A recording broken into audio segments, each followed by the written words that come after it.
So we walk into this basilica, one of the most beautiful churches in the entire world, right? We're in Rome. We get there. It's been a long day. We had just saw the Colosseum. It was an amazing day. And we walk in and I notice, and I clock it in the back of the church, there's mass going on. We had not gone to mass yet that day. We had not received communion yet that day. All of a sudden I was like, I want to go receive communion. Like, I don't care. And now Hope, Jazmin, and I, we're speed walking through one of the most beautiful churches in the world. I didn't realize it till later. We sped walked past St. Paul's tomb. Didn't even care at the time, just because we wanted to go over and like go and kneel for consecration and receive Jesus. Welcome back to the Come Holy Spirit podcast. I'm Daniel Ordonez, and I am again joined in person finally with Tom Wynn. We're back together, and we actually have a guest on today. Her name is Jazmin Aguilar.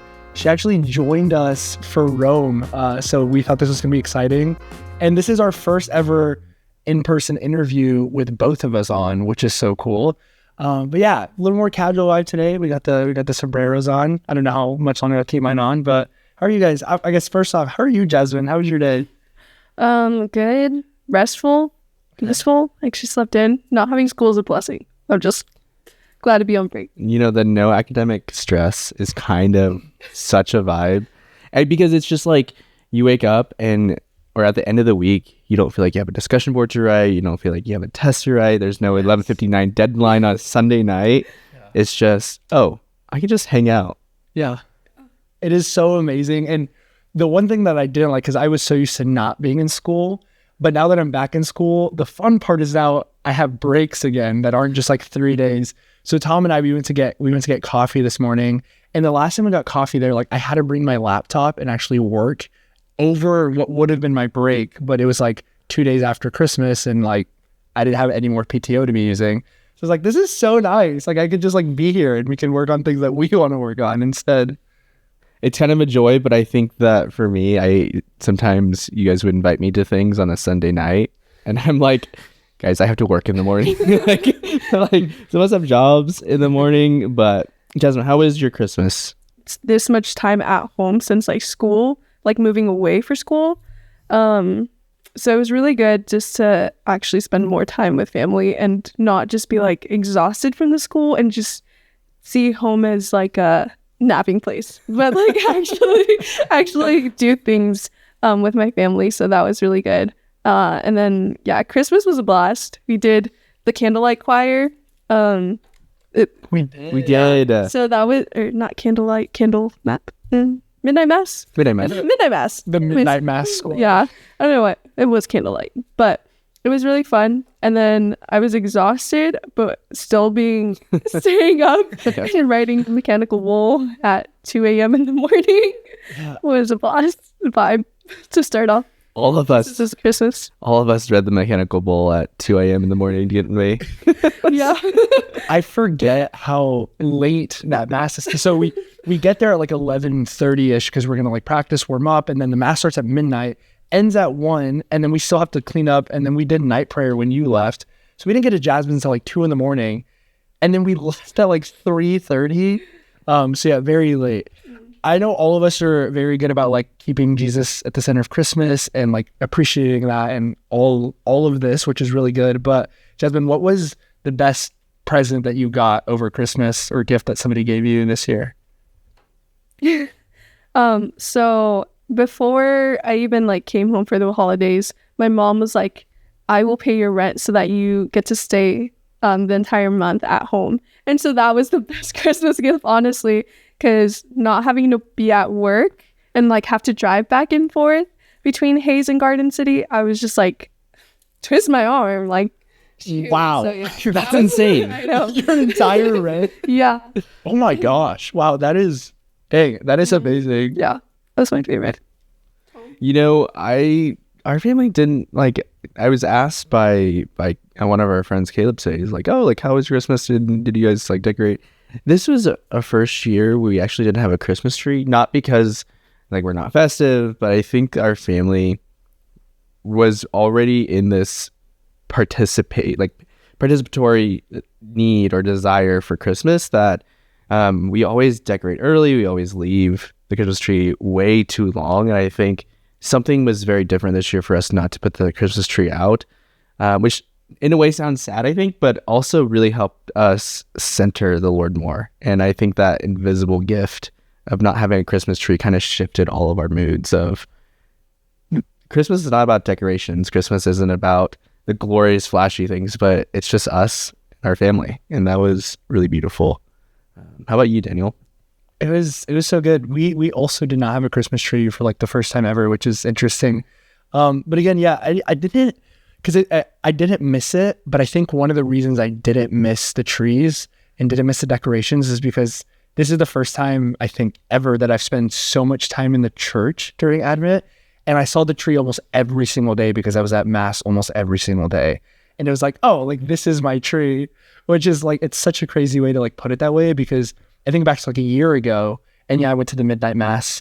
I think it was the only Mass I went to on Christmas. I wasn't going to daily Mass. I was going on Sundays.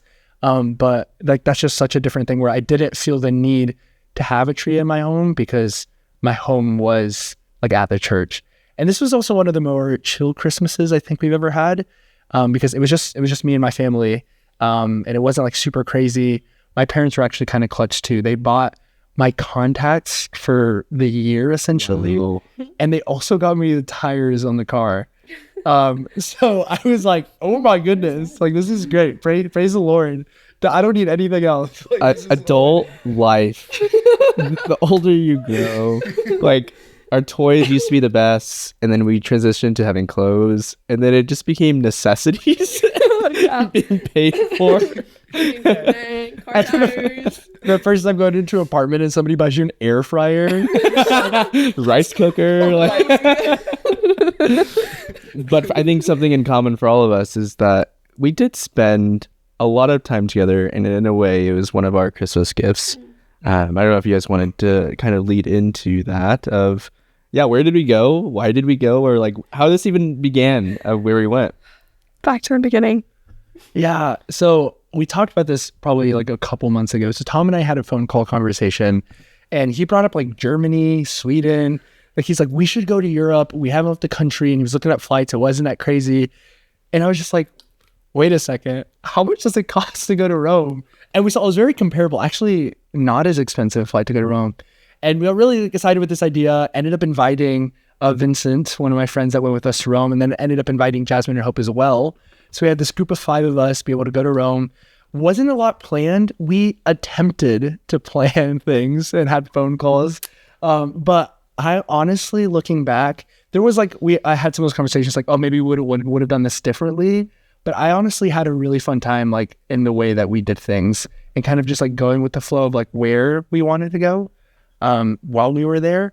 But yeah, so we ended up in Rome on a 12-hour flight all together, except nobody sat together except Tom and I. So I don't know, what was it like sitting by yourself on the plane? Well, that wasn't my first solo flight, so like it wasn't necessarily jarring.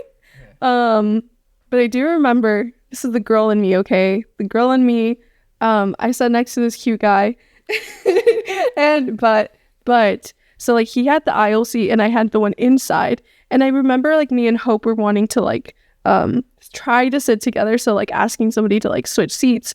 And she also had the aisle seat, but like just a few rows behind us. And so I was like, this guy right next to me, I'm like, hey, do you mind switching seats with my friend? And he's like, huh? You're probably hoping he said no. You're like, cute guy, don't move. I'm not gonna lie, part of me was like, but I still like asked, and I was like pointing to Hope. It was like over there, like you'd get the same seat, and just like on the opposite side. And he was like, no, we have more leg room here. And I was like, oh, she, like internally, I was like, she's literally just a couple rows, like same section. Same record. Yeah.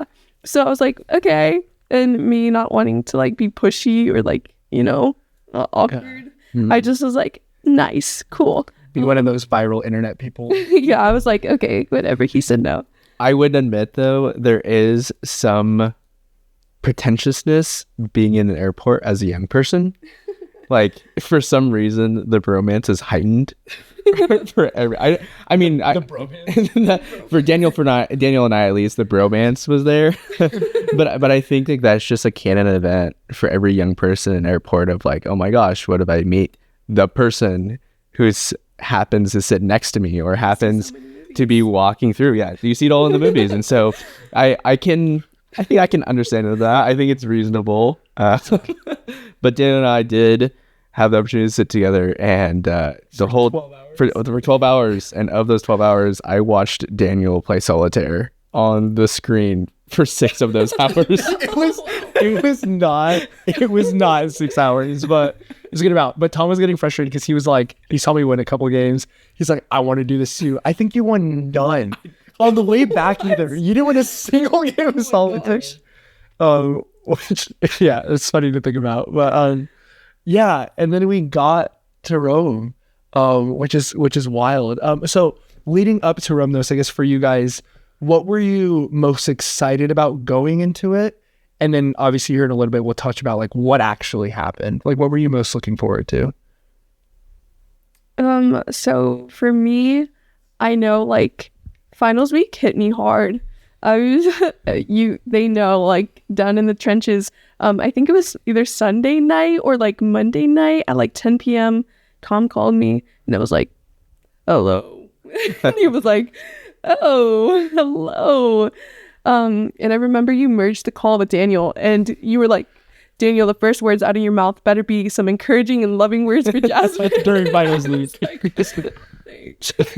But yeah, so like just coming out of like finals week and going straight into the trip, I think I wasn't able to fully comprehend or like put my mindset in a prayerful mood to just like truly start thinking, oh my gosh, I'm actually going to see the basilica and things like that. But I honestly had no expectations other than probably hopefully getting closer to like saints, like making new saint friends.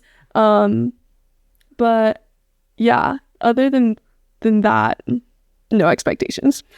Yeah, I think for myself, we were all very busy doing our own thing. Like both of you guys were going through finals. I was wrapping a lot of things, both at the parish and also both my other jobs of just like grind. And this Rome idea, this Rome excursion was kind of put off to the back burner.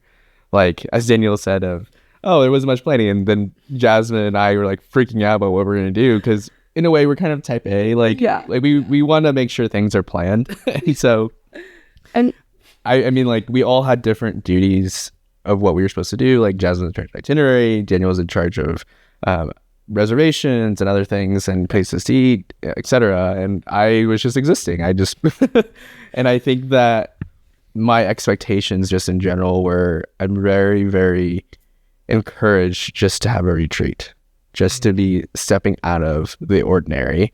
Yeah. And I'm lucky to say that every moment while we were in Rome was extraordinary. It was very different from the life that we were living even right now. Mm-hmm. And honestly, that is a grace in itself for me.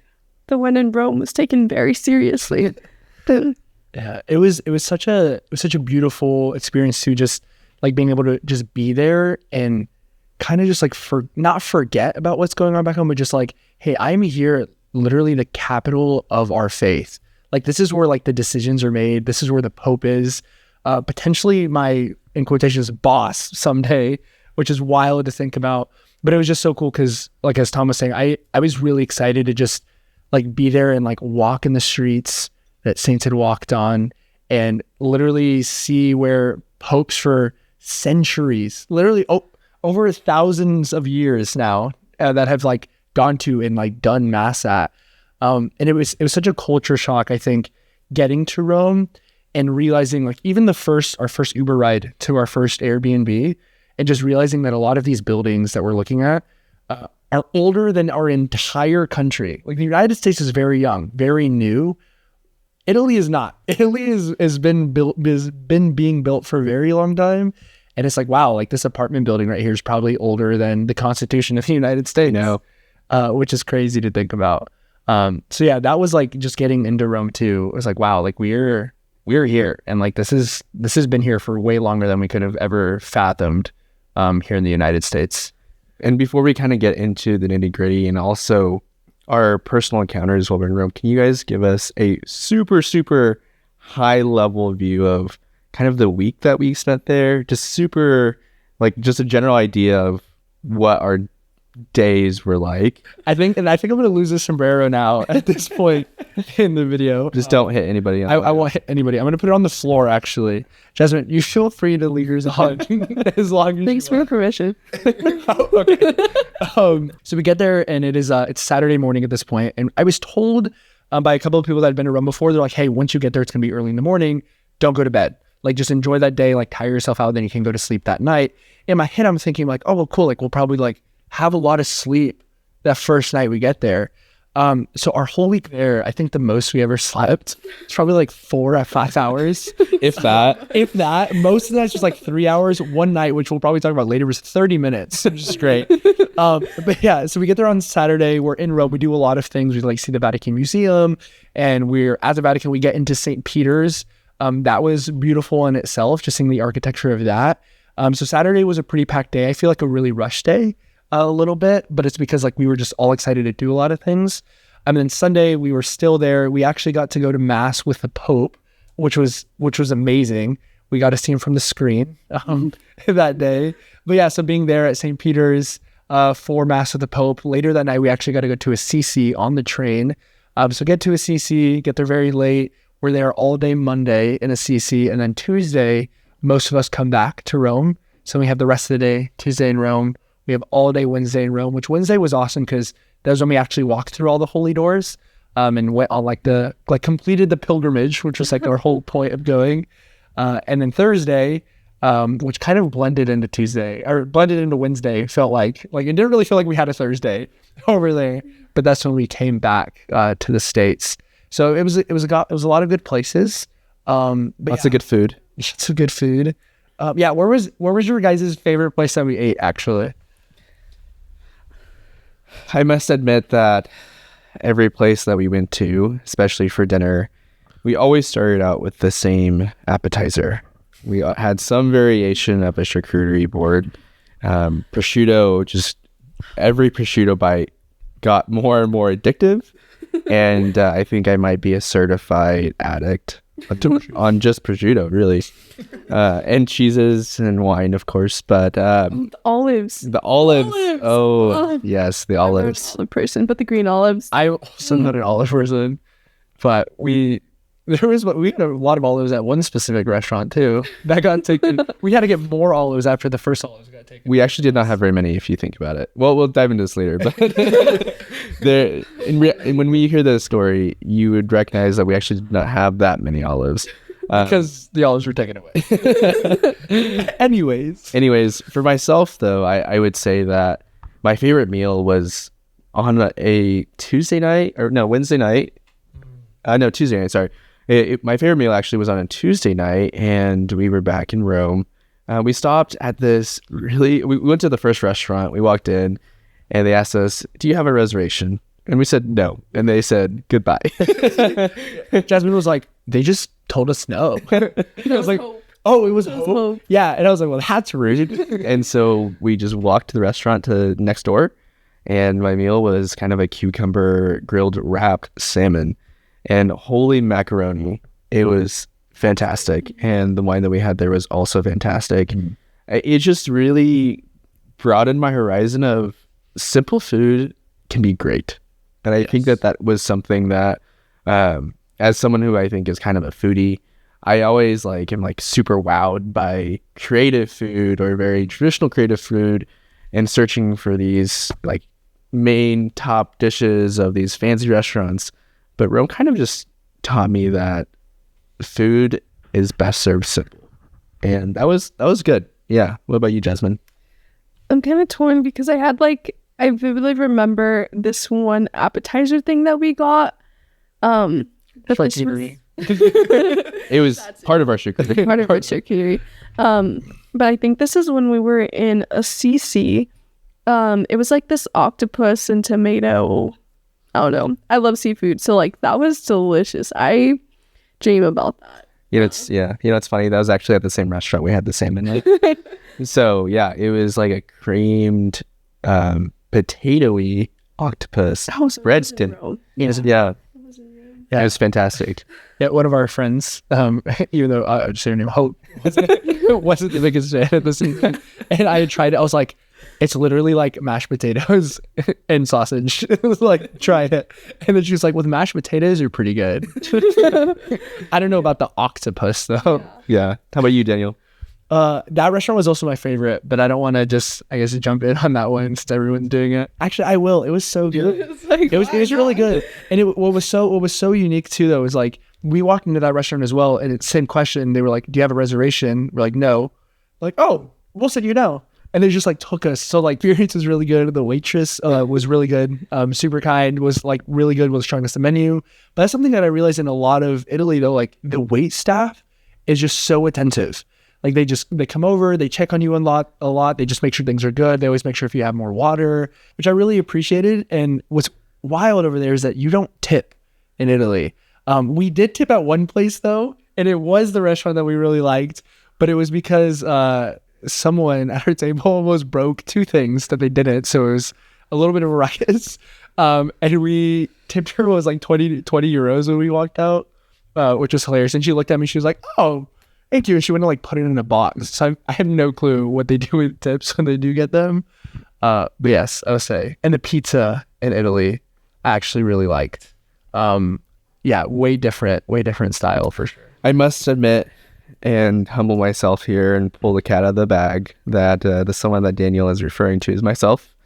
I would admit that I don't think I'm like a very clumsy person. I think I do pride myself in trying to uphold kind of like a structured person, but for some reason being in Italy, and I think maybe the jet lag or maybe that delicious wine that we had kind of caused me to be lackluster a little lackadaisical, and I did break one glass at a different restaurant in SEC, and at the restaurant that we were at, I almost dropped a glass. I did drop a glass onto the table, and it did not break. Praise God for that. There was one that had a crack in it, though, which I think was by my doing, but it didn't fully break. I think it's just like a crack in the... Yeah. And something that's kind of interesting is like in America, we're kind of used to very interesting service at restaurants. So like water is free, but in Rome, like you pay for every water that you get, and asking for ice is like a desire that you need. Like it's not normal to get ice with your water. And there's also, instead of a tip, as we say, there's a service fee, and they're usually 2.5 euros per person. But yeah, like the food was great. Everything was great. What were you guys' like really first impressions as we got to Rome in general? I think for me, just like seeing, I think you talked about it earlier, just a little bit of like, wow, all this is old. Just like the grandeur of it. I know the first thing we did was like go to the Vatican Museum, and like seeing that much artwork in one place, like honestly, it was a lot for me. After like an hour and a half in, I was like, guys, I'm painted out. Like, I can't. I'm museumed out. Yeah, because it was really like in your face, like everywhere you look, there was so much different artwork. And it's beautiful. But it was just like so overwhelming kind of. Yeah. I definitely feel that too. And I think like a little reflection that I had towards the end of the week, and I was talking to Tom about this, and we had run into somebody, like it was like later, we were like walking around, like we went to like this bar that was like packed, and we ran into these people outside of a different restaurant, and he was like, he's like, nobody in Rome is religious. He's like, people come here very religious. He's like, but the people in Rome, like nobody is religious. And I started to get it later on because that was our first night, and I was just like, how does that make sense? Like, the Vatican's literally right there. Like the Pope lives here. Like you have the most beautiful churches in the entire world. Like how do people just like not, like how do they keep falling off of their faith in Rome specifically? But then after stuff like that, it's like, well, everybody there's so desensitized. Like for us, it was insane to like see all these things, and like even after a while, like seeing all this artwork, you're like, oh my gosh, like this is a lot. But it's like people in Rome, they see this every single day. They walk past the most beautiful churches in the entire world every day on their way to work. and just pass by like the Basilica of Mary Major. Like that's insane to me. But on that though too is like I can see why they get desensitized to this. And another waiter, he was like, yeah, in Assisi, he's like, yeah, like I get the whole religion thing kind of, but out here, like it's just a tourist trap. Like people just do it for money. So it's really hard for me to get into the church. And I couldn't even disagree with him from everything that I saw since our time being there. So in a way, like as we were kind of going through and seeing all these tourist traps, like it was real. Like we saw Pope Leo's face everywhere. We saw St. Francis stuff everywhere. And did we assume that the shopkeeper was religious or was Christian in general? We didn't have that assumption. Like for all we knew, they were just trying to make a living. Like we can't fault them on that. But I think what we can see though is that there was this sensation of, oh, you see it all the time. Like if you live in Rome, you can see the Pope almost every single day. And for myself, like my first impressions of Rome actually is kind of different from you guys, is that the amount of Irish pubs in Rome was kind of wild. Like every other street, there was some form of an Irish pub. And are we in Ireland? Are we in Italy? Yeah. And that kind of cracked me up. But I was fascinated the most for myself is where we live in this part of Kansas. I would say that, especially for me in politics, is like I would say that we are kind of a melting pot for all of these ethnicities and even religious backgrounds. But then we go to Rome and I sit back and I think, yeah, my small town, which I thought was pretty diverse, is not that diverse at all. Even for big towns like Kansas City or even like Denver metro area, like the diversity in Rome beyond tourism is very, very diverse. And that was kind of really wild to me, but it makes a lot of sense, right? One of the oldest countries in the world with years and years and years of different empires. It kind of makes sense that's how they were. Yeah. And yeah, that was the crazy part too. Like we're seeing Catholics from all over the world. So not just to say that like, oh, this sucked and it was just a tourist shop. Like, no, like I absolutely loved like going to the Vatican in Rome. But it was really cool because like people were so excited to come from every single country in the world just to like come to Catholic HQ essentially. Yeah. And just like experience this just like us. And I do agree, like how you said, it made my world, like the world that I'm living in, it was like, this is a lot smaller than I actually realized because the world's massive. And there was languages that I never even probably knew existed that other people were having me speaking. I've probably never heard people speak some of the languages that were being spoken beside me. And everybody was like, when we saw the Pope too, like was like 12 different languages for like announcements just so like people can understand in all of them, which I thought was amazing. Going off of that, I got lost in Rome for an hour and I stood outside the bathroom in the Vatican Square. And there was just like so many different people and so many languages that I heard. So I think like, yeah, that is so true to that extent to where like I had the same feelings you did. I thought there was a melting pot in Garden City, but then you go there and you're just like, oh, huh? Like, yeah. So hearing that was really, really eye-opening, I guess. And on the topic of bathrooms, just a pro tip for anyone.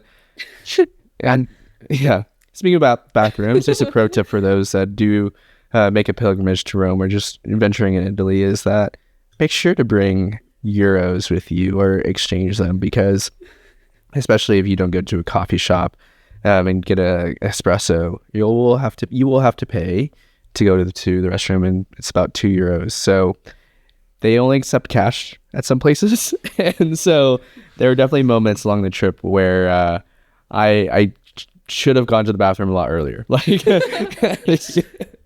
yeah, you guys were calling it tinkle tax. Tinkle tax. It was our tinkle tax. What's so funny though is because you guys kept like, I remember I don't even know, like 3 of you like euros at one point because I just kept getting coins. I didn't pay to go to the bathroom a single time. I don't know, like everybody's like, oh, I had to pay to go to the bathroom here, I had to pay to go here. I was like, I have yet to be charged to go to the bathroom. I don't know if I'm just walking in and not asking anybody, like just going straight to the bathroom. It's just kind of like, but yeah, so. Yeah, I will say that was a blessing of me and Hope. They exchanged like American dollars for euros, but me and Hope didn't. And so they were our tinkle tax payers everywhere we went. So, and we're very thankful for that. You're welcome. Anytime. I guess it means I did pay tinkle tax. You did. Just not for this. Yeah. It was so funny trying to get our money as well. I didn't have the hyphen between my two last names, and Tom didn't have his middle name on his thing. And the guy was like, "This doesn't match exactly the passport. I'm not going to exchange you guys. Go fix it or find somewhere else." And then, so we were trying to get money for like half an hour. It was great. Yeah. But speaking of Jazmin getting lost in Rome, we just like went over that so quick. It was just an interesting misunderstanding. I felt so bad because her parents, well, her mom and some of her family were in Rome as well. We had like 2 separate trips. We only saw them this one time, essentially. By chance. Yeah. Praise God. Ran into them. And they were like, they went outside of the Vatican first. We went into St. Peter's. Jazmin was with them, or so we thought. And because she went to adoration, and then she like went ahead of us. I was like, oh, she's catching up with her family. So Hope, Tom, and I, we see that Mass is about to happen. So we go to Mass, and I call Jazmin's mom. I'm like, hey, we're in Mass right now. Like, I was just wondering if you guys wanted to come or whatever. They're like, oh no, like we already exited. We'd have to go all the way back in. We're by the bathrooms. We're just going to head out. My brain told me, oh, Jazmin's with them. Looking back, makes no sense. I was like, okay, cool. But we're in Mass. So I'm like hurrying. So I like hang on my phone. I'm like whispering. And then we're looking through the Vatican, and we're looking at like something that like JP2 had on the floor. It was the Totus Tuus, like the quote of that, like, Tom, I'm sharing the story of like this red circle, and Tom knights me. Like we're doing this thing where like he's the Pope and I'm the king. We're taking photos. We're like, guys, it's so empty in here. It's so beautiful right now. Like we should have just come at night last time a few days ago. Meanwhile, Jazmin's outside having a panic attack because she can't find anybody for an hour. I felt so bad when we found you, and it was by chance too. How did you even find us? The reason why my mom and like some of my family were waiting for me by the bathroom was because I was taking them through the holy doors because they didn't know where that like was. And so I took them through the holy door. So at this point I was separated from these guys in the group, and I was with family, and we see the Pieta, and then we're like walking because they do a really good job at like leading you through the church. Like you don't get to like wander around everywhere. You just go straight and then you just make your way around. But I saw that there was adoration going on, and I was like, actually, that sounds gas. Let me go. And so I told my mom, I was like, can I like go to adoration for like 5 minutes? And she's like, yeah, my cousin Lynette, she needed to go to the restroom. So I was like, okay, perfect. Like I'll meet you guys outside by the bathrooms. There's only one bathroom outside the Vatican. And so they were like, okay, sounds good. And so I figure out there's a line for adoration, so I have to wait a little bit more. But I get in there, spend some time with Jesus. I get out, and at this point, I'm detached from all groups. But I was like, oh, I think it's also very important to note, I did not have data on my phone. Oh, yes. This is why the because you're like, why would it? If I called Jazmin's mom, why couldn't I just call Jazmin? Yeah. She didn't have her phone, essentially. Yeah, no data, no service. And my mom and my family, they also didn't have data. They only had this one phone they bought in Europe, or in Rome, that had service. And for whatever reason, it was really spotty. The only person she was able to contact was Daniel. That's wild. Yeah. But so I'm detached from all groups, but I'm like, okay, go to the bathroom. And then I'm like, keep on walking, and I see that they have confessions open, and I'm like, oh, it'd be really cool to go to confession. And I'm like, they know to wait. Like, we have a meeting point, and I know I'm going to get there. So I was like, it's fine. I'll go. Because the confessional light on English kept on going, open, not open, open, not open. But nobody was coming in or out. So I was like, is there somebody there? So after some time of reflection, I like actually got the like courage to go up and see if there was actually somebody there. There was. And so I was like, okay. And so I head back to the pews and I wait, and I'm about to go. This person get out, and I'm just like, okay, perfect, my turn. And this lady's like, actually, can I go really quick? And I was like, okay. Humility. I was like, okay. This is making a lot more sense. By the way. Yeah, so it took longer for me to go to the restroom, and my mom and my family were waiting. But I was like, still have the meeting point. Somebody knows where I'm going to be at eventually. And so, yeah, so the lady takes a while, and I go in there. And mind you, it was like 2 days since my last confession, because I had gone to confession with a random priest on Sunday. That they stopped after leaving those same bathrooms. The same exact bathrooms. And so, but I was like, it'd just be so cool. So I go in there, and again, it'd been 2 days, but it takes a while, and I figure out why, because the priest is a talker. And so I was like, okay. And I'm just there, like, not trying my best to listen to what the priest has to say, while I'm thinking, I told my mom it was only going to be 5 minutes. It's probably been like 20 or 30 at this point. And so I'm like trying to be really prayerful. So my penance was to spend 10 minutes of intentional time, like, with just Jesus. And I was like, that'd be great. I just don't think I have the time to actually do that, seeing as it's taken a lot longer. So, I'll do it later. Yeah, I was like, I'll do it later. Like, I like got out of the confessional, and I was like praying for a little bit, and I was like, no, something tells me my mom's like gonna leave, you know? And so I leave out of the Vatican. Like, I don't look at any more statues. I just go straight to the bathroom, and my mom's not there. And so I'm just, at this point, it's like around 6, like just before 6, and I'm just like, okay, I don't see them. And I thought these guys were ahead. And so I was, for all I knew, my mom was still waiting for me by the bathrooms. And so I was waiting there for an hour, and I told myself, okay, at 7, I will leave. It'd been like 30 minutes. I was like, 7, I'll leave and I'll wander around. I don't know where the Airbnb is. I have no data. I don't know how to call people, but like, I'll get home, right? And so I actually had way more than 10 minutes with Jesus. I had an hour of intentional prayer of just like, Lord, I trust you. I trust I'm going to get home some way, some shape, form. I don't know. But I was like, I'll do it. And it was like 7:02, and I prayed the memoir, or like, I don't know it. So I was like, okay, Mama Mary, if I knew the memoir, I would say, I would pray it right now. And sure enough, I'm like scanning one last time before I head out, and I see their heights, because it's Daniel, Hope, and Tom. And I'm like, oh my gosh, that looks like them. They're the only ones not having an umbrella right now. Because we left it at the entrance of the Vatican. So I was like, oh my gosh, this is perfect. Oh my gosh, thank you, Lord. And so, yeah, that was... You looked so distraught when you came up to us. But this makes so much more... So I like, yes, I still feel really bad. But like part of it though, your mom waited like 30 minutes. Yeah. Because when I had talked to her on the phone, she's like, yeah, we've been out for like 30 minutes. And I was like, oh, cool. So she's like, yeah, we're just going to head back. Again, didn't make the connection. So they probably left like 60 seconds before you got to the bathroom, because they actually did wait for half an hour. Oh my goodness. Along with these really good stories, do you guys have any other funny stories that kind of piqued some joy and some mischief within us before we kind of dive into the parts of this pilgrimage that really resonated and filled us with a lot of grace? Yeah, I actually do have another funny story.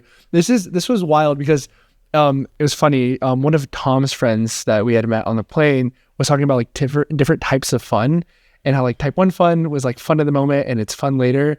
Type 2 though is it's not fun at all in the moment, but looking back, it's really funny later.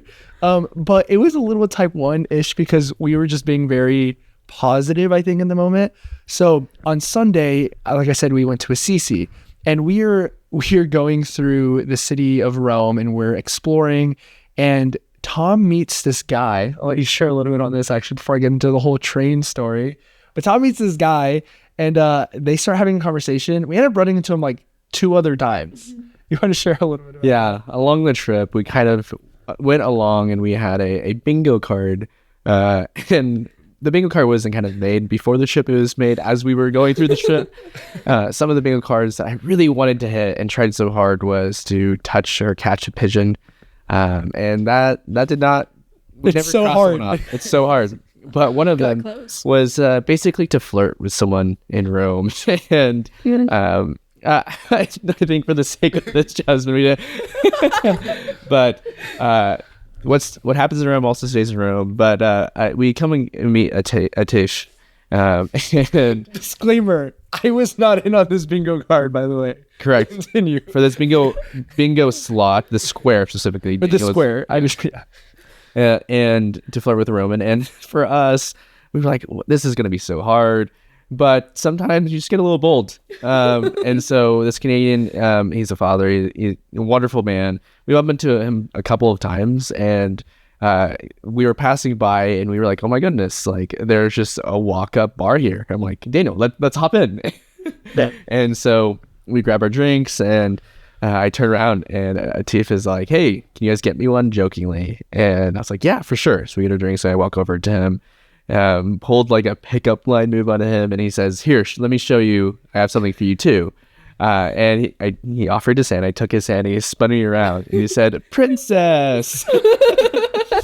As his children are watching, and his wife. Yeah, and I think that's just a really good mark of a father, just to be very joyful and be very pleasant around people, and just to be funny. Like, how blessed are his children to have such a funny dad. Yeah. And what was so great too, so we leave this interaction, and then we go off and we're exploring more of Rome again, and then we come back, and then now we have to make a train, but we run into them again, and we probably talked to them way longer than we were planning on doing, and I think every single one of us forgot that, hey, we're trying to make a train right now. So yeah, they exchanged like numbers. I think you got Atif's Instagram. Yeah. Is that right? Hopefully we can see him one day. Hopefully we can see him one day in Toronto. But yeah, it was just so funny. And then we realized when we leave, we're like, oh my goodness, we might miss this train. So now we're speed walking and practically running through the streets of Rome. And like every once in a while, somebody will stop because there's something cool to look at. And we're like, guys, wait, we got to keep going. Like, I'm sorry, but we're going to miss this train. And what was really funny on this whole walk, so there's blisters on Tom's feet. And everybody's feet are probably hurting at this point. Tom is falling like really far behind in this because of the blisters on his feet. He just wore dress shoes. He says this was out of like penance. I wore dress shoes 2 of the days, and those days like the walking was bad. You wore them every day while we were in there, which is kind of wild. But yeah, so my phone out of nowhere, it's dead. It's dead, not charged, and the only one that has the code to get where into the luggage locker where we left our luggage that we need to get to Assisi was me, and the phone is dead. I'm like, well, this is great. And eventually like Tom catches up. I'm like, dude, my phone's dead. I don't know what I'm gonna do. And he's like, I have a portable charger. I'm like, oh, perfect. It doesn't turn on until about 2 minutes before we get to the carts. So I told Hope to take a photo just in case it dies. We get all of our stuff and we get in there, and then we realize we're probably gonna miss it. So Tom, he gets us an Uber. We get in the Uber. And the streets in Rome are wild. Like, people just walk in front of cars regardless. We started doing it too. We're like, we're in Italy. Everybody's doing it. Might as well do it as well.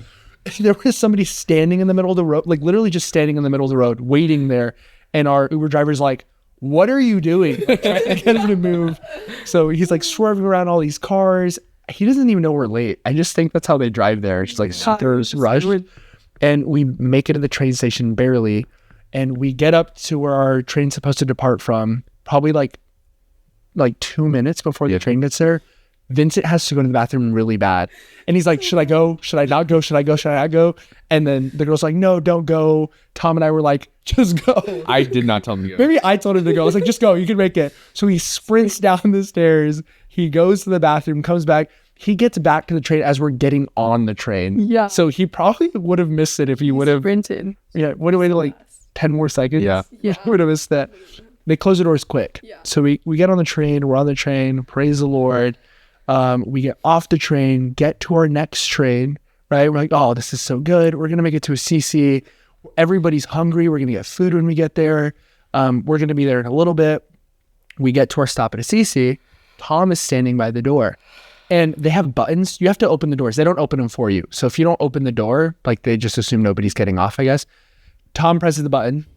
Door doesn't open. Again. I think you press it 5 times. Door never opens. So we're standing right beside the door. And then the train just starts moving. And at first I was like, oh, it's just probably not our stop. And then I look over and Tom looks panicked. You know, it's like, wait, what happened? He's like, the door didn't open. And so now we're leaving Assisi and going to another random town. And so we get to this other random town. This lady sees that we couldn't open the door.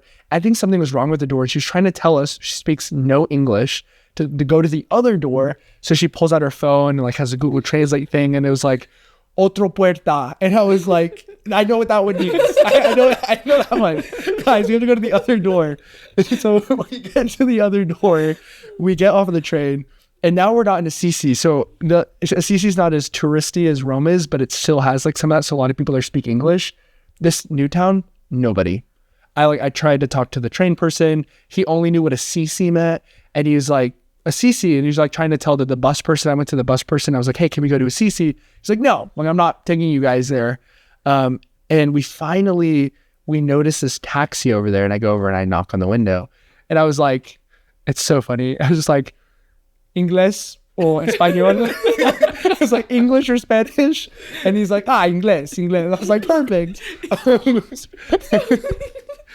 And I had to do that so much on this trip, especially like the more remote places, because it's like, more people speak English and Spanish over there for sure. Yeah. So he gets us on there. It was like 60 euros to get to Assisi. We have like a great conversation, and it was good. And everyone's so hungry. And all we have with us, we have wine. We have some really gross fruit that Jazmin liked. I love They are it. so good. I love them. What were they called? Lychee. We had lychee. So I will explain why other people agreed that they weren't as good later. But Some of them were bad. so we get to Assisi and we're like, you know what, guys, it's fine. Like, we're going to eat. Everything's okay. Assisi goes to sleep super early. We didn't know that. It's like 10 p.m. You mean a sleepy? They go in sleepy. So it's like 10 p.m. We get there and we're like, oh, there's this restaurant. Guys, it's only 600 feet away. Praise the Lord.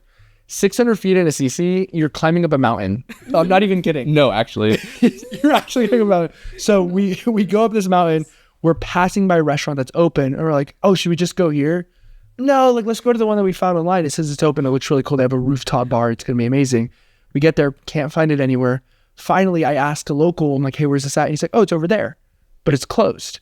I was like, oh, dang it. So we're going to go find another one, and everybody's tired. And I was like, you know what? I'm just going to run ahead. I'm going to go check if this is open.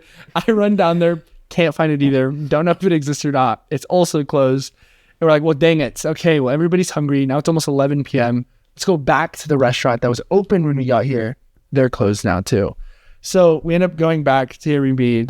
There's conversations about getting an Uber to McDonald's or something, which Next town over. back, to the next town. There's no Ubers or taxis or anything online. So we're just going to go to sleep. And we end up just having wine for dinner and lychees, which one of the most hungry people of our party didn't like. They didn't eat it even though they were hungry. So what was hilarious though is that the next morning, 10 feet in the other direction that we walked, there was a 24-hour vending machine that had like granola bars, chips, sandwiches, water, soda, and nobody thought to walk in the other direction. And what was really funny, one of the nights we were going out for dinner too, we went back to the first night's restaurant, climbed up the mountain again, and it turns out they were just closed for the season. So it was an interesting time. But again, thanks to our good friend, type 2 fun. Yeah, and on top of this, for the uncle lore, the aunt lore, the dad, mom lore, whatever, is at the end of the day, it still was a pilgrimage. And just a side note about pilgrimages is this is a tradition for all faiths, is for the faithful to step out of their ordinary and make a travel that is stressful, that is very, in a way, hard. For us, we do have the luxury of planes. We do have the luxury of all of these simple ways to make a pilgrimage. And in every pilgrimage, especially for the year of the Jubilee, and just another side note about the Jubilee is this is tradition that has Jewish roots. We can trace it back to Leviticus 25:1, I think, of during this year, during a very special time in the faithful's lives, there's kind of a year of liberation of slaves, a liberation to recenter and to remember that God has ownership of the earth. God has ownership of our lives, and for us to refocus. And for the Catholic Church, this Jubilee is is for pilgrims in hope. And we all took with us something, and then we also took something away from this pilgrimage. So I don't know, Jazmin, do you have something that that stuck out to you, that deepened your relationship with the Lord? Yeah, so with me, I took obviously the intentions of all those who helped me even get me there, because I had no funds to get me there myself. And so like Isabella and Jesse, and Carla, who just like gave so much to me, for me to go. I obviously wanted to pray for them and prayed for them a lot, while I was there. And then also my future family, my future kids. Yeah, I really loved the cradle. The Holy Cradle was not something I was even expecting to see. But, we were outside of Mary Major, and I was like thinking about what I want my intentions to be. And before walking through the holy doors, and I was just like, you know what, my kids, my future kids, that's who I have the intention for. And so, yeah, obviously pray in Our Father, walk through the holy doors, and we explore the church a little bit.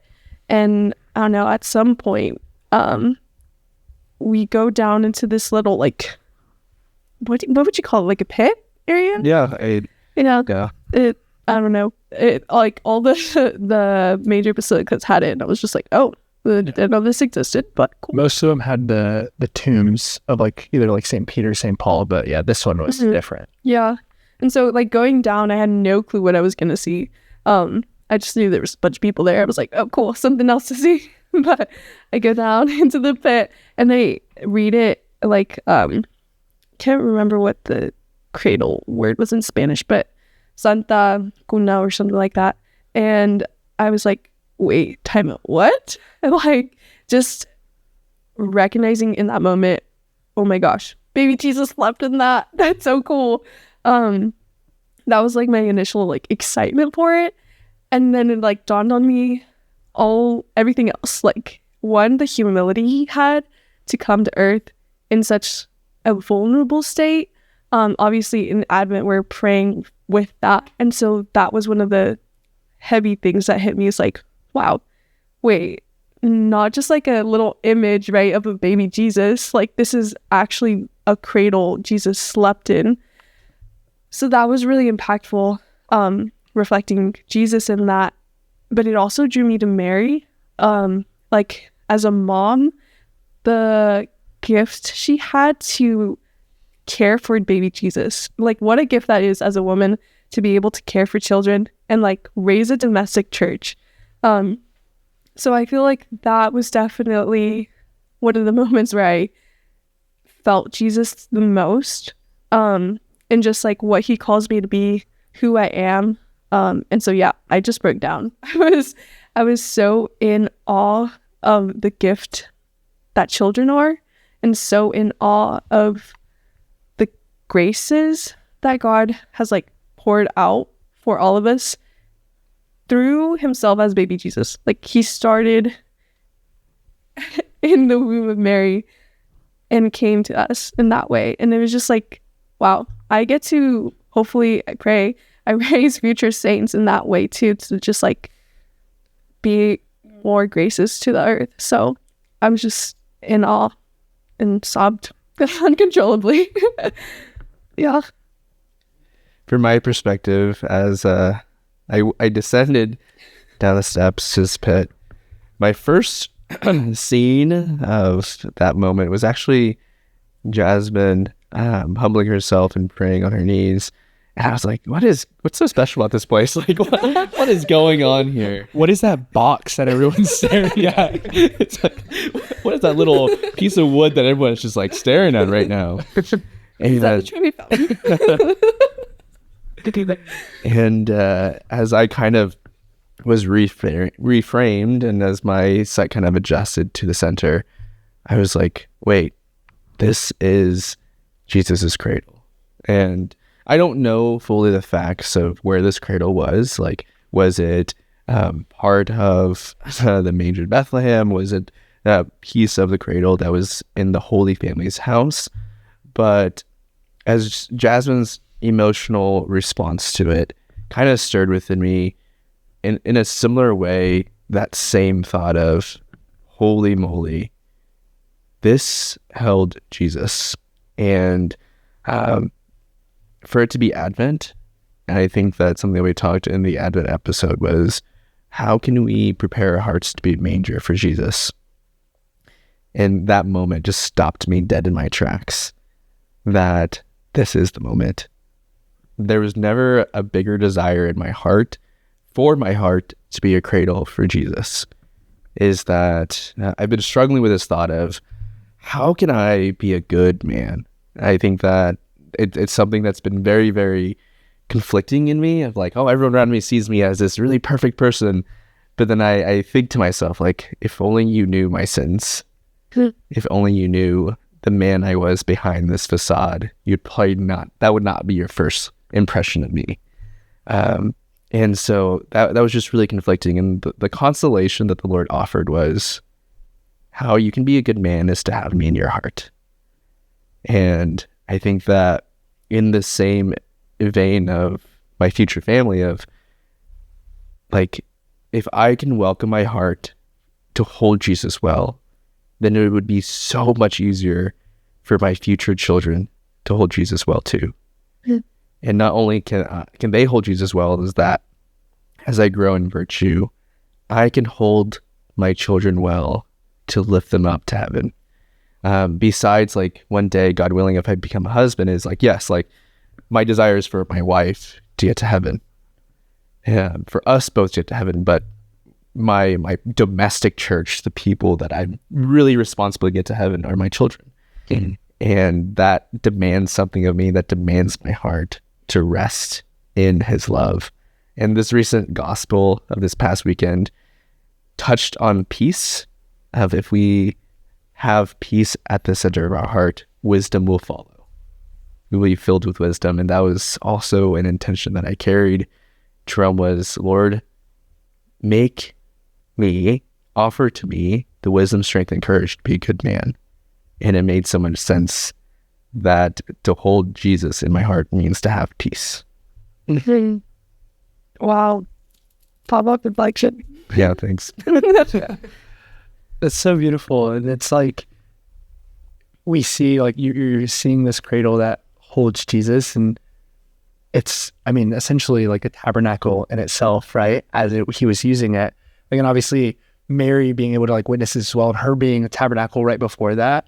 But then it's so cool, like you said, like having Jesus in our hearts. But then what's so beautiful is that he like left like this gift of the Eucharist for us to be able to like receive as well, and hold him in us, and like we be that cradle, like we be that tabernacle. And like we have that opportunity all the time. And that kind of ties into my reflection as well from Rome. And it's kind of a two-parter. The second one was a little more in depth. But the first one is, we were really rushed on that first Saturday, like I was talking about. And I remember I saw the Pierta as well. And right next to that, again, the Adoration Chapel. So this was probably a few days before that, like the whole story of that.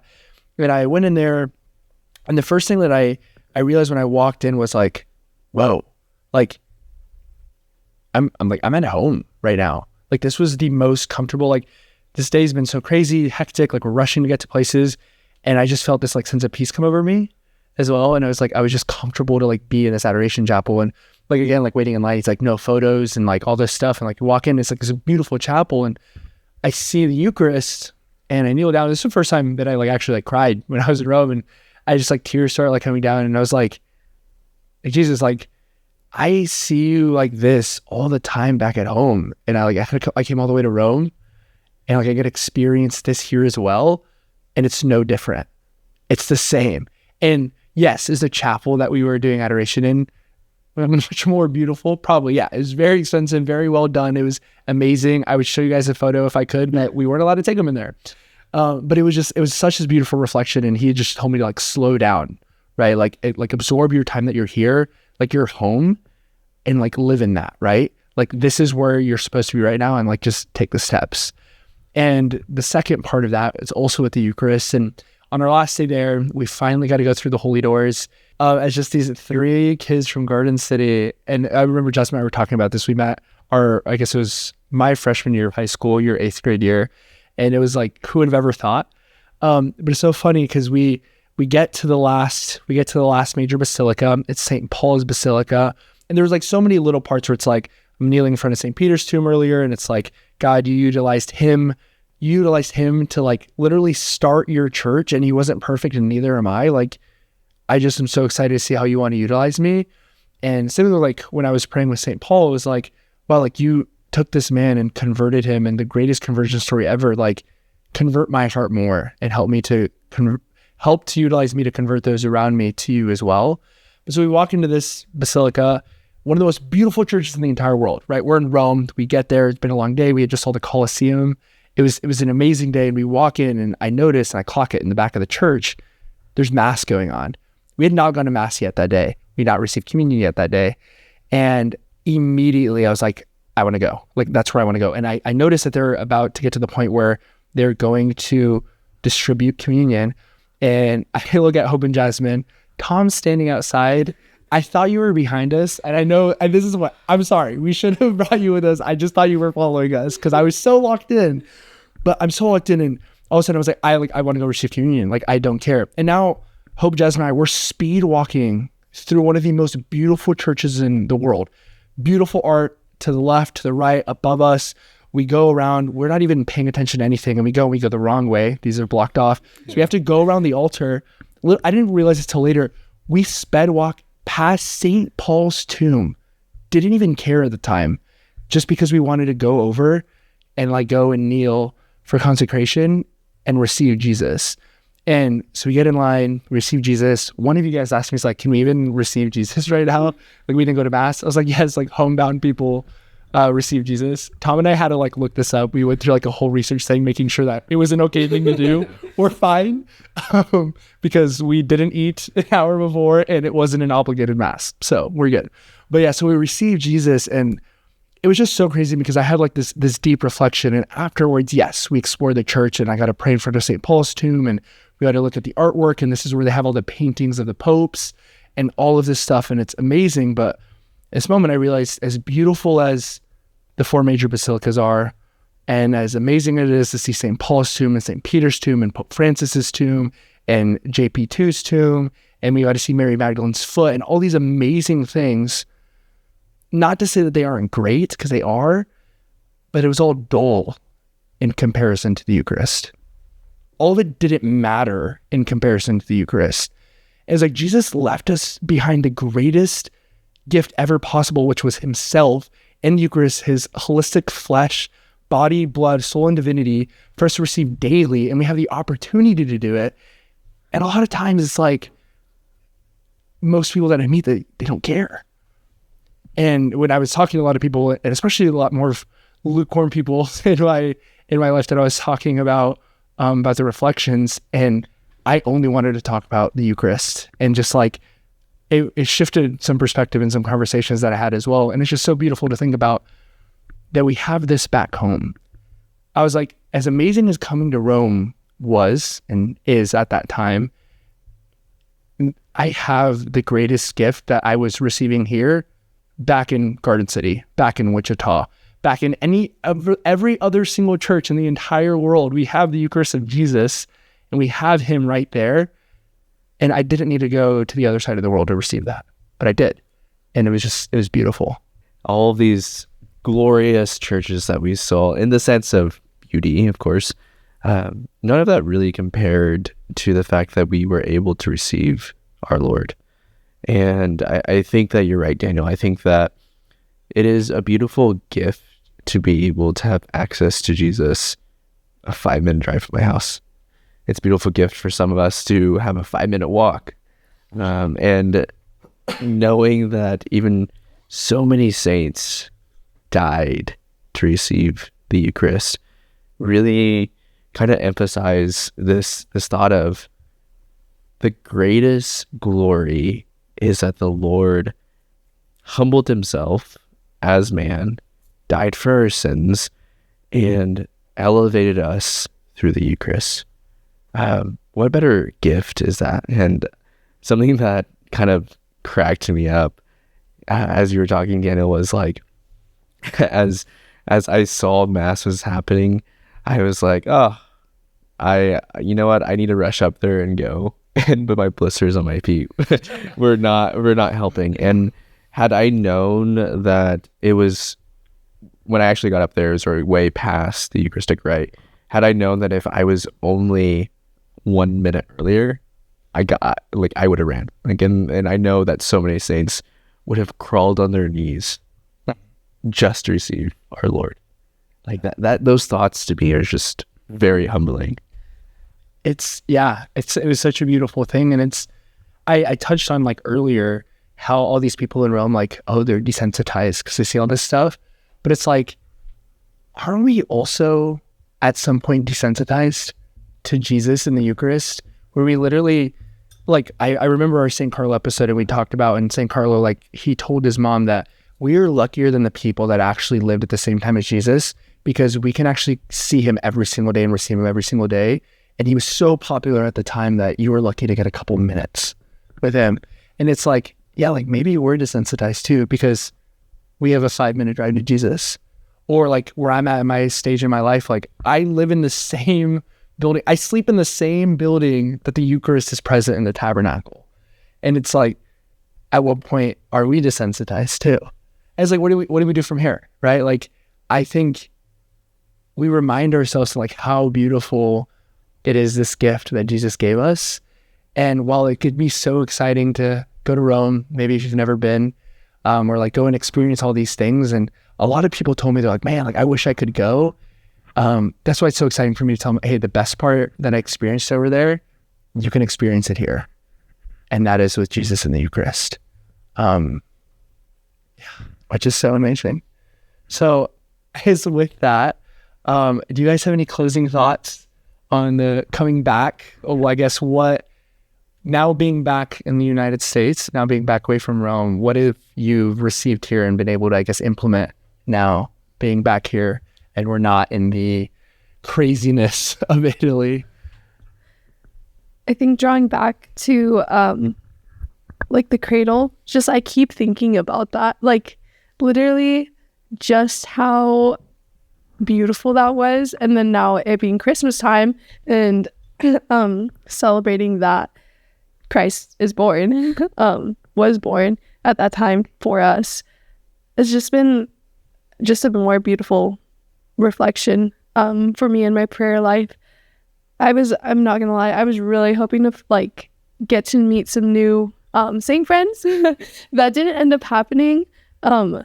But my good old Saint Anne, she has popped up continually for me, and obviously her and just like what her patronage is like perfect for my prayer life right now. So I find that really beautiful to like continue being able to pray with that for my future kids.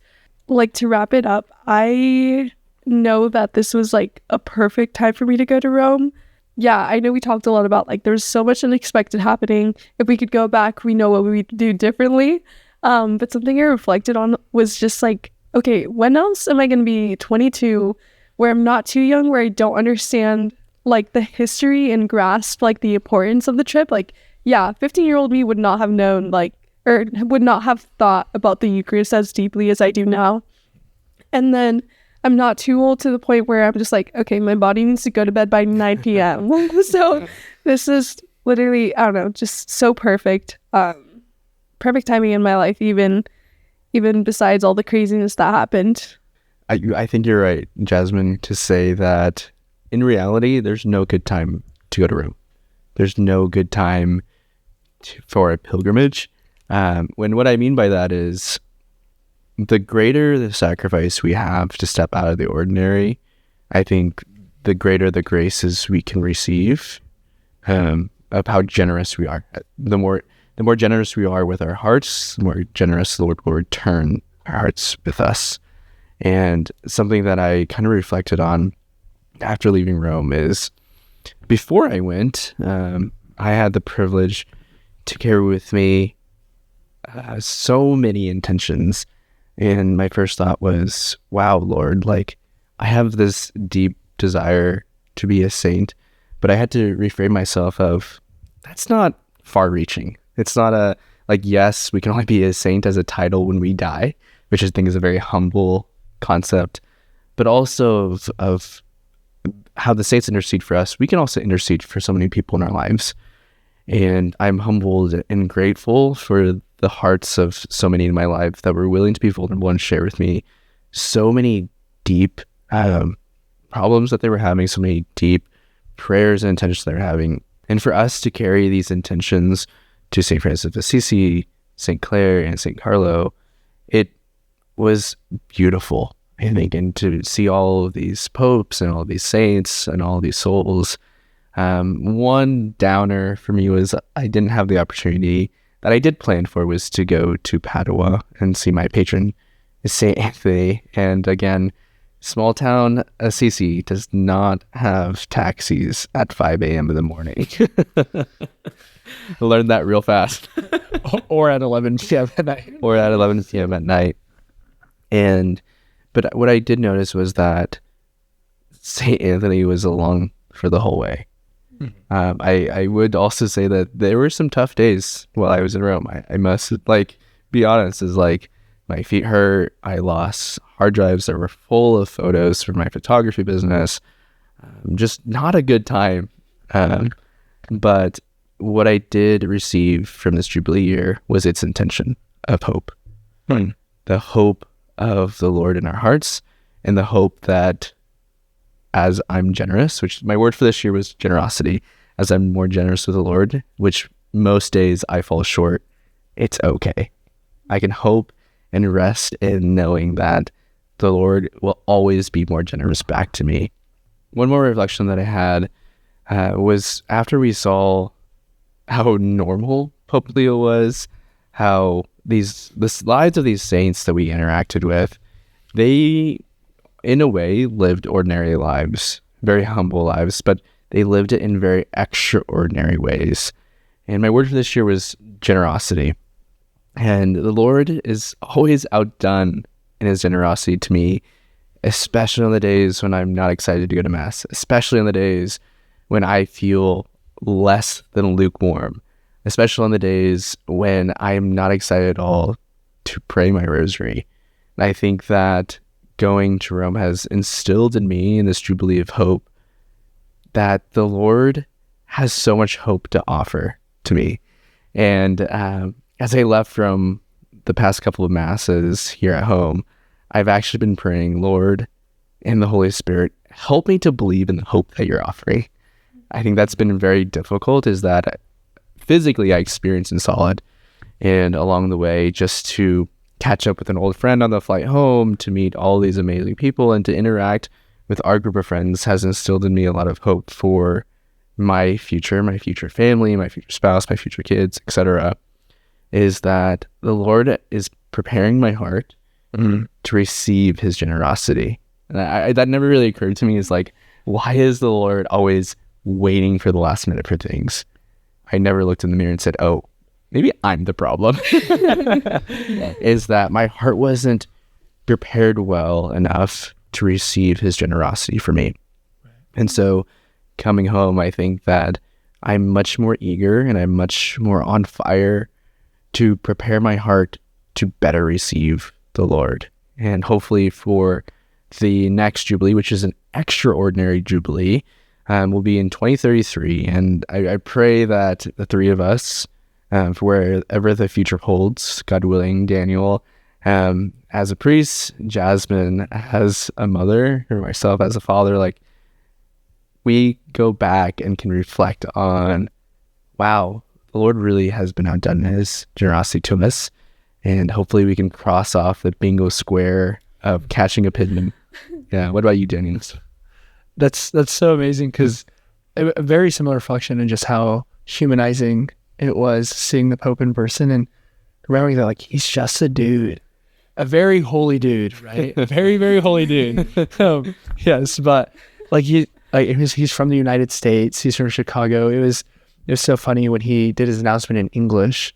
Pope Leo, he's reading off all of his different things in different languages, and he finally gets to English, and he's to all my English speaking countries, and he's listing all of them off, and he finally gets to, he's like my people from the United States, and then he just looked up and smirked, and then he looked back down and just kept reading. Somebody we met actually has this on video, so I need to get it from them. Yeah. But yeah, and just how humanizing it was. And then also, like you had said, like just seeing all these saints and just knowing that they walked these streets and they were normal and they sinned as well. And like, that was something that was really special for me, because I just, again, and one thing that I had seen from St. Peter, just like how God was able to utilize him. And coming back home, I realized that I solidified the decision that I made to actually want to completely give my life to the Lord for him to use it, and to stop letting it be myself that was just guiding my life. Because for the longest time, like I've said so many times, I was just doing my plan over and over and over again. And to go over there and see the bodies and see the places where they walked, to people that just completely gave their lives to the Lord. And they didn't do it for the money. They didn't do it for the fame. They didn't do it because it made them feel good. They didn't do it for any material possession that they could have ever. But they did it just because they loved God so much and they loved his creation so much that they wanted to give their life to serve the other people that God put here. So for me, coming back, it was just re-solidifying for the journey that I'm on. And yes, a little scary as well, right? Like, I could potentially be part of this massive, like, structure of what is the priesthood, what is all these bishops and the Pope, and like be a really small part of that. Part of it is also like terrifying to think that like I could be a part of something that's so major and grand, but at the end of the day, like all I have to offer is the little that I have. But going there again made me realize that that's okay. I don't have a lot to give God. I don't have the money or maybe the greatest skills in the world, but the little that he did give me, I just want to give it to him for him to utilize. Actually, going off of what you guys both are reflecting on, reminded me of a memory of us late at night coming back or trying to go back to our Airbnb after a night in the town.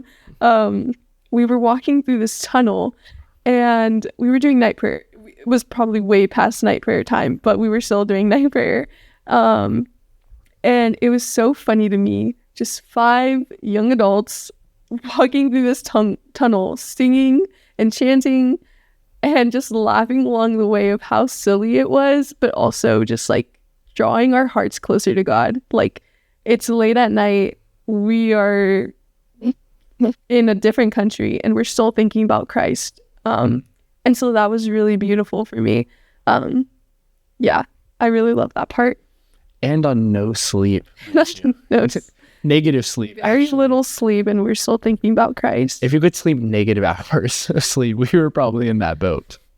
I think between the 5 of us, we would be in like 20 hours of negative sleep. But in that sleep, our time in Rome brought us a lot of bread for the journey. And one more reflection I have before we wrap up is, I know that the Lord loves me. I know that the Lord also loves Jazmin, the Lord loves Daniel, the Lord loves Pope Leo, all these people. And I know that love demands action. But seeing these saints and all seeing that these people died, it really flicked a light bulb in me that God's love in me demands something of me. It demands my life. Mm. If I say I want to love other people well, it demands my life and how I do that. If I say I want to love the Lord well, it demands my life and giving that up in all different forms to fully live a Christian life. And so that's hard and that's scary. And I am too of a scaredy cat to do that. But I hope that my time in Rome gives me enough breadcrumbs to say, okay, Lord, I'm ready for more. Mm-hmm. I love that so much. We always hear we have one life to live. And it's, are you actually filling the things that you do in your life to better serve others and to better serve God? Or are we just letting all that slip away? Because like you said, all these saints, they lived amazing lives and they still died. And as we know, saints, they're in heaven now.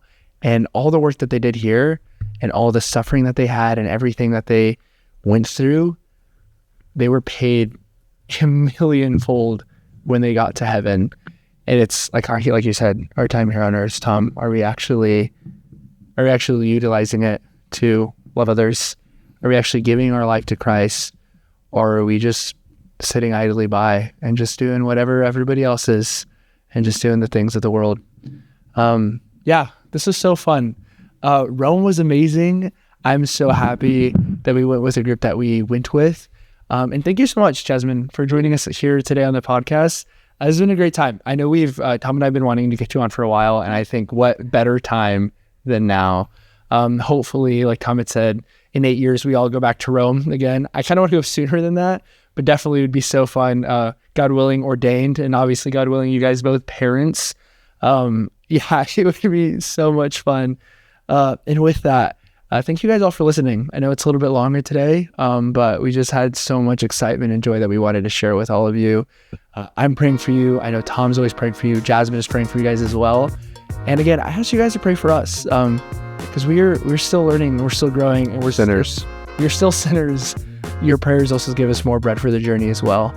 And with that, this is the Come Holy Spirit podcast, and we'll catch you guys in the next one.